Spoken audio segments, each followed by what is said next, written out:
राधे राधे दोस्तों, आज हम सुनते हैं एक ऐसे वीर की कहानी जिसका शीश भी अमर हो गया। 3 बाणों वाला वो वीर जो बना खाटू श्याम। महाभारत का महायुद्ध आरंभ होने ही वाला था।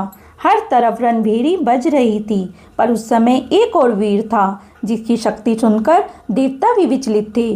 वीर बर्बरिक।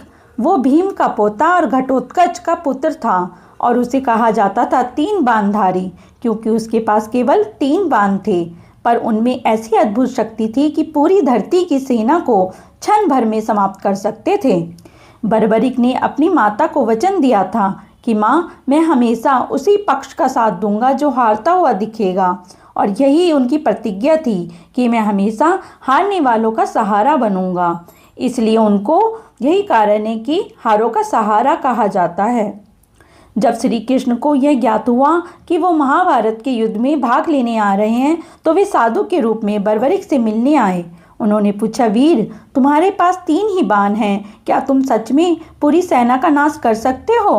तो बर्बरिक मुस्कुराया, प्रभु, एक बाण से मैं सब पर निशान लगा सकता हूँ, दूसरे बाण से सबका अंत कर सकता हूँ, और तीसरा बाण लौट आएगा मेरे तरकश में। कृष्ण ने परीक्षा ली, कहा, उस वृक्ष के सभी पत्तों को एक साथ मारकर दिखाओ। बर्बरिक ने आंखें बंद की, ध्यान लगाया और एक बाण छोड़ा।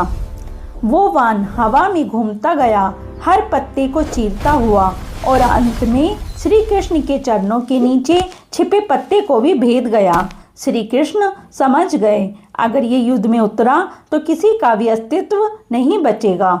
फिर उन्होंने कहा कि हे वीर, मैं तुमसे एक दान मांगने आया हूँ, मुझे तुम्हारा शीश चाहिए।